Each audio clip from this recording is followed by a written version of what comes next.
महाराज जी, मन बार बार गलत करने के लिए प्रेरित करता है। शादी होने के बाद भी ये पराए जगह जाता है। महाराज जी, ये सब करने के बाद भी मन बहुत दुखी होता है। छोड़ने का मन करता है पर छूट नहीं पा रहा। नहीं यार, छोड़ दो, ठीक रहेगा। छोड़ने ठीक रहेगा, नहीं तो ये दुर्गति करवा देगा, समाज में बेइज्जती करवा देगा और परलोक में दुर्गति करवा देगा। और ज्यादा इधर उधर करोगे तो फिर बहुत प्रचंड माया का खेल है वो, तो बहुत हानिकारक है, बहुत हानिकारक है।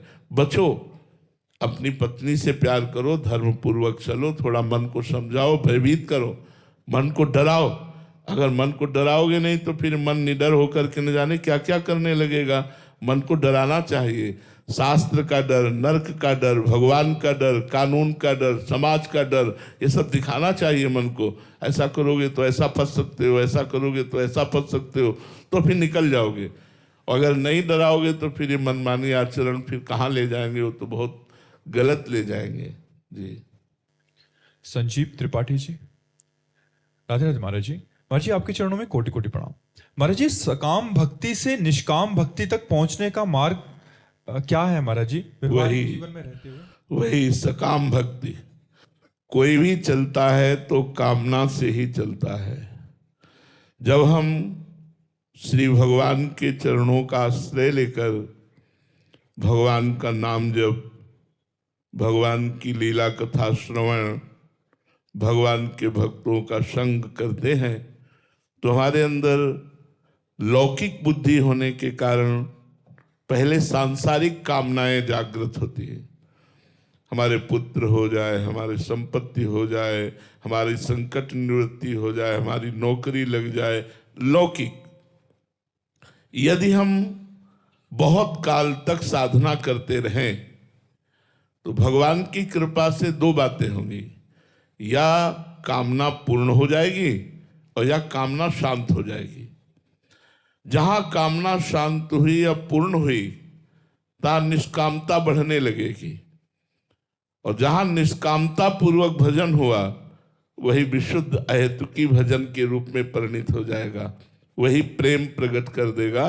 तो जैसे हम सकाम भक्ति करते हैं ऐसे ही करते रहे, यही निष्काम भक्ति में परिणित हो जाएगी। क्योंकि भगवान सर्वानंदमय है। वो जब देखेंगे कि इसने आनंद के लिए ही मेरा आश्रय लिया है, पर ये मानता है कि विषयों में ही आनंद है, संसार में ही आनंद, तो ज्ञान प्रदान कर देंगे। फिर वो संसार से अनासक्त होकर भगवान में आसक्त चित्त होकर निरंतर भजन परायण रहेगा। जी। प्रियांशु जी इटावा से। श्री हरिवंश महाराज जी, महाराज जी, जब मन भोगों में लिप्त हो और भगवान से विमुख भगवान को और उनके नाम को छोड़ने को कहे, ये मार्ग तुम्हारे जैसे भोगियों का नहीं है, ऐसा प्रेरित करे, उस समय क्या किया? गलत है, मन गलत है। चाहे जितना हम नीच हो, लेकिन भगवान के हैं और भगवान का नाम जप करेंगे। अगर हम नीच आचरण नहीं छोड़ सकते तो भगवान का भजन भी नहीं छोड़ सकते। अगर हम अच्छे आचरणों को पूरे नहीं कर पा रहे हैं तो हम भगवान का भजन नहीं छोड़ पाएंगे। ऐसी बात पकड़नी चाहिए। ये नहीं कि मैं गंदा हूं तो भगवान का भजन क्यों करूं। नहीं, मैं गंदा हूं, गंदे आचरण करता हूं, पर भगवान को नहीं छोड़ सकता। तो एक दिन वो निर्विकार होकर भगवान का सच्चा भक्त बन जाएगा। भगवान की बहुत प्रचंड माया है, बहुत प्रबल माया है। इसलिए ये सोचना कि मैं सद्गुणी हो जाऊंगा तब भजन करूंगा, तो सद्गुणी बनाएगा कौन? भजन ही तो आपको सद्गुणी बनाएगा। भगवान का नाम जप ही तो आप में देवी संपदा लाएगा। अगर ये सोचकर कि जब मैं सद्गुणी बन जाऊंगा, अच्छा बन जाऊंगा, तब भजन करूंगा, ये तो बिल्कुल मतलब गलत बात है। हम भजन करेंगे तो सद्गुणी बन जाएंगे, अच्छे बन जाएंगे, भगवान के लाडले बन जाएंगे।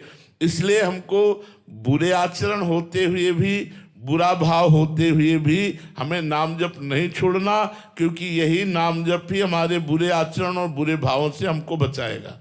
ये बात समझ लीजिए। अशोक जी उज्जैन से।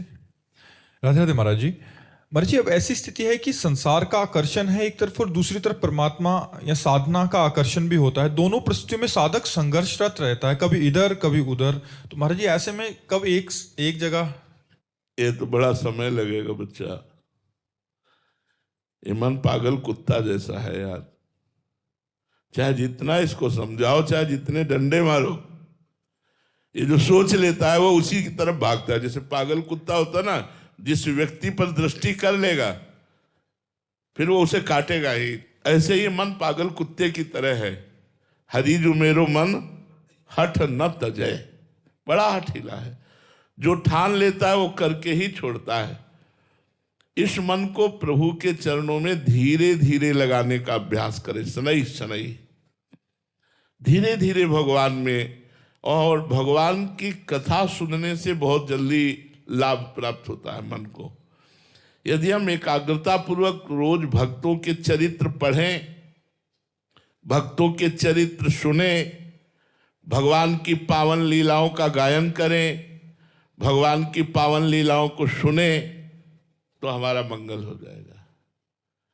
हमारा मन धीरे धीरे निर्मल हो जाएगा तो भगवान में लगेगा। मलिन मन संसार का चिंतन करता है, भोगों में सुख है ऐसा चिंतन करता है। निर्मल मन भगवान में सुख है ऐसा चिंतन करता है। तो मन को पहले हमें पवित्र करना है।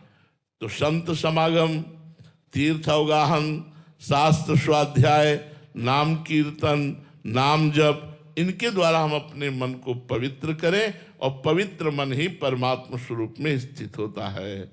और परमात्मा स्वरूप में स्थित हो गया तो सब कामनाएं शांत हो गई। राधिका रसिक जी, सहचरी जी, राधे राधे महाराज जी।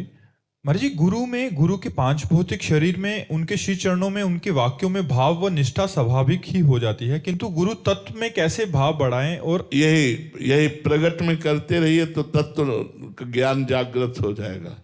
प्रगट गुरु के ध्यान से, प्रगट गुरु की सेवा से, प्रगट गुरु भाव से तत्व ज्ञान जागृत हो जाता है। और फिर जब तत्व ज्ञान जागृत हो जाता है तो अखंड मंडलाकारम व्याप्तमेन चराचरम तत्पदम दर्शितमेन तस्मै श्री गुरुवे नमः। समस्त चराचर जगत में गुरुदेव भगवान व्याप्त हैं, ऐसा अनुभव हो जाता है जी। मनीष माथुर जी, महाराज जी राधे राधे। महाराज जी, भविष्य की चिंता कैसे दूर करें? जो हो गया है उसे कैसे भूलें? नाम जप के द्वारा, भगवान के नाम जप में मन को लगाइए। वो धीरे धीरे सब विस्मृति के गर्त में डाल देगा संसार को। अगर संसार का स्मरण करेंगे तो भगवत विस्मरण हो जाएगा, और भगवत स्मरण करेंगे तो संसार की जितनी भूली हुई बातें, गलती बातें, ये सब शांत हो जाएंगी। नाम जप में बड़ी सामर्थ्य है। आप निरंतर नाम जप करते रहिए। नाम जप के प्रभाव से ही संसार से अध्यात्म की यात्रा में हम आगे बढ़ पाते हैं। अगर नाम जप नहीं है तो ज्ञान हो सकता है शास्त्रीय, लेकिन आध्यात्मिक उन्नति नहीं हो सकती। इसलिए खूब नाम जप करो तो जो भूत भविष्य की चिंता है वो मिट जाएगी, वर्तमान भगवदानंद में हो जाएगा। वर्तमान के सेकंड को यदि हम राधा नाम में लगावें, हर सेकंड राधा राधा राधा, तो हमारा भविष्य भी अच्छा होगा, हमारा भूत भी मंगल में होगा।